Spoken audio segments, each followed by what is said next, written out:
In my 71st year of life, my 48th year of marriage, my 45th year of ordination, my 3rd year of grandparenting, I've learned a few things. In all likelihood, just a few. But of those lessons learned, if I could go back in time, one thing I'd do is pay a little more attention to the people around me. The butcher, the baker, the candlestick maker, and Mrs. Blout. She led opening exercises for Sunday school every Sunday morning at the Third Presbyterian Church in Altoona, Pennsylvania. I would spend a little more time with her to know her story, what made her laugh, what made her cry, her faithfulness. I'd pay a little more attention to Mrs. Blout. A spiritual exercise I learned a few years ago: walk a street slowly. Look at things, small things. How Julianne put it and how the choir put it, some of the simple things that cross our eyesight. Sidewalk paving stones. Pay attention to them. A gum wrapper tossed aside, yes, and a pop can in the gutter. Ponder the story in each of those things. Now, someone designed that pop can, didn't they? Someone slacked their thirst with its contents. Someone threw it aside when they were done with it. Were they sad? Were they glad? In a rush? Or going nowhere at all? You see, everything has a story, doesn't it? Where it began and where it ends. The discipline says, now probe that story, play with it, embellish it, let it grow. All the people behind that pop can, think of it. The sugar cane and the farmer, the factory and the worker, the trucker who brought it into town, the teen behind the counter who sold it to the thirsty customer. Whenever my children would go anywhere, I would always say to them the very same words: use all of your senses. Smell the odors. Taste the foods. Hear the sounds. See the colors. Touch the textures. Store it all away in your memories. From the smallest of things to the largest of stories, you see, everything possesses the whole world. In every person, humanity. In every tree, a forest. In every mountain, a mountain range. And in every person, God. The stuff of life all around us: joy, terror, smiles, trials. Folks on their way to a hospital bedside, or maybe on their way to a new job, off to a wedding, and maybe their own, on the first leg of a well-deserved vacation, some on their way to a funeral, some on their way to new beginnings, some on their way to bitter endings. In Graham Greene's novel, The Power and the Glory, how many of you are familiar with Graham Greene, the novelist, and his book, The Power and the Glory, about the whiskey priest in Mexico, whiskey because he had a bit of a drinking problem? The Mexican priest is jailed because, as it turns out, he's in a place and time where the Catholic Church has been outlawed. But compelled by the needs of others, he performs the Mass, is found out, arrested, and jailed. And behind bars, the priest reflects, when you visualized a man or woman carefully, you could always begin to feel pity. That was a quality of God's image carried with it, writes Greene, as he has the priest reflect.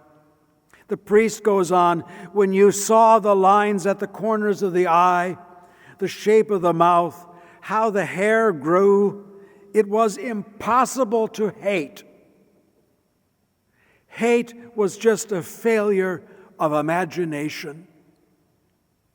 And if that's the only thing Graham Greene ever managed to write, he wouldn't have had to write anything more than that. Hate was just a failure of imagination. Imagination?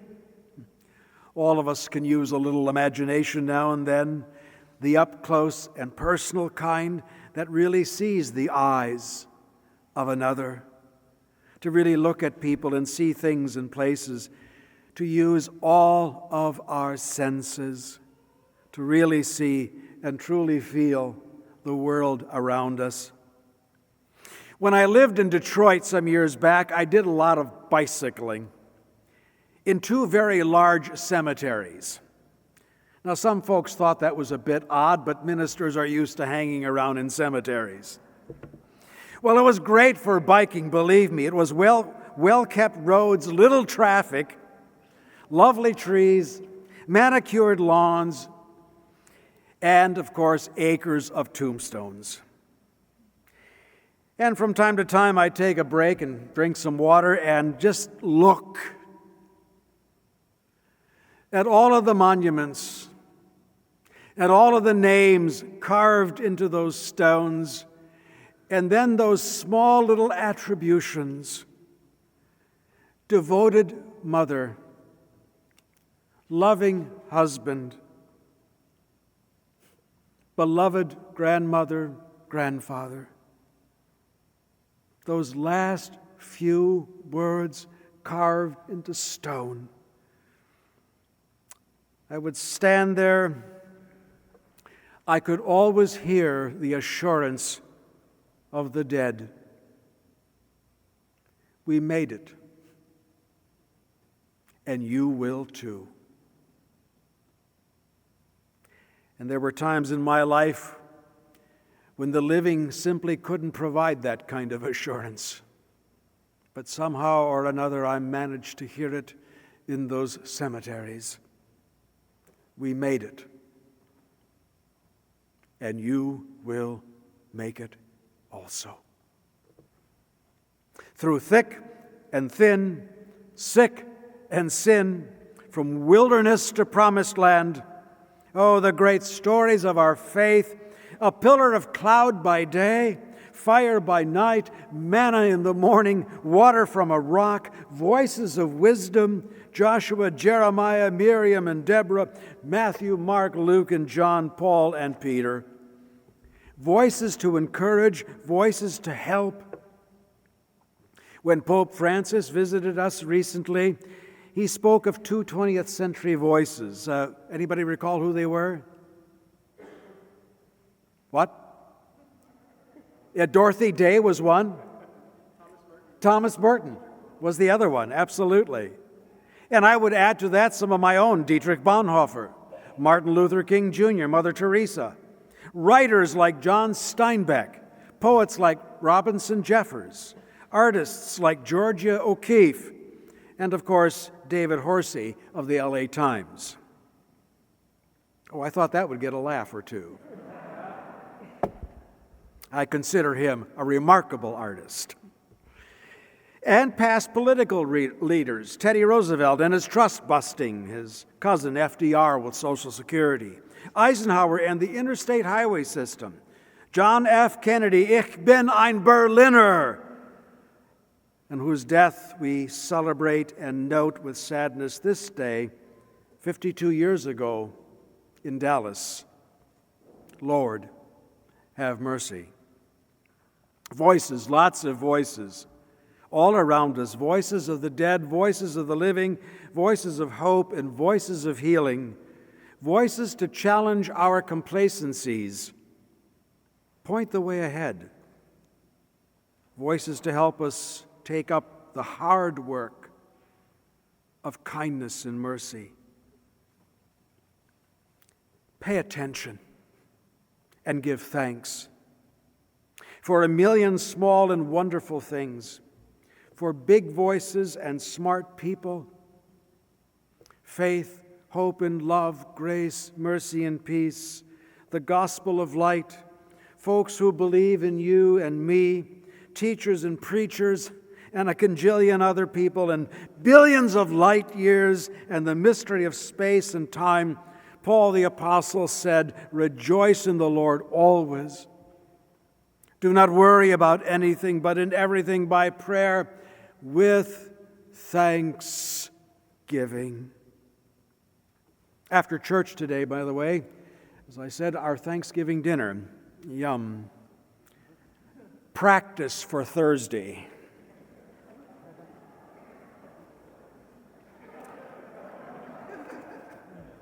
Later this week, indeed. Oh, I know.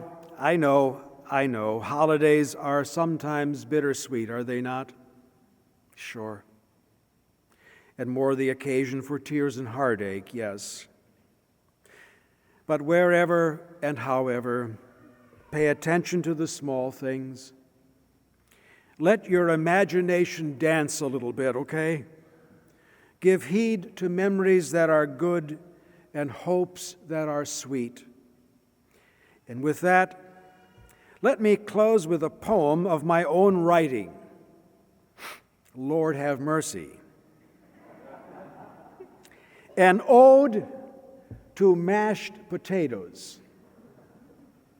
Let me count the ways I love thee. The common tater, a tuber from the ground.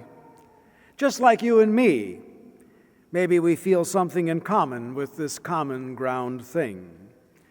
They're not picked like apples or pears, they're dug like good music or hanging out with folks we love. Yes, I know, that was a lousy pun.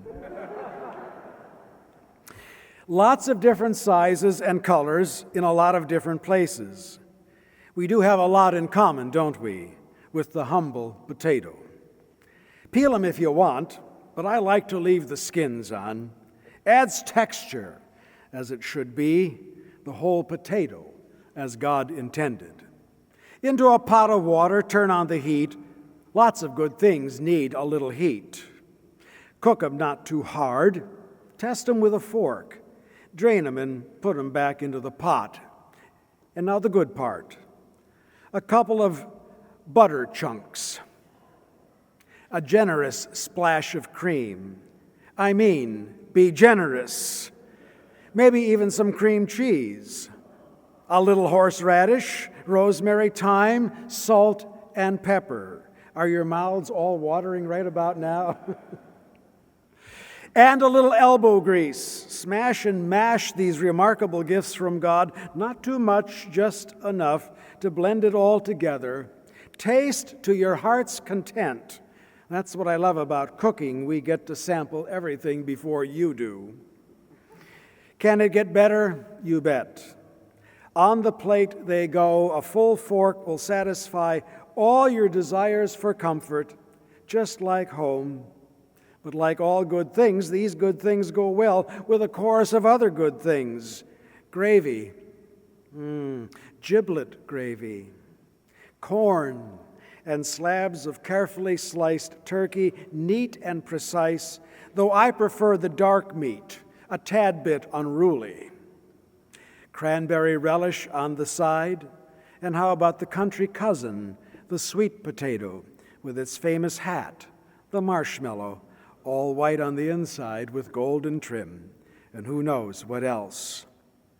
Start with potatoes, and who knows where it'll end. But start with potatoes, a very common thing, and it will end well, as all good things do. Happy Thanksgiving. Amen.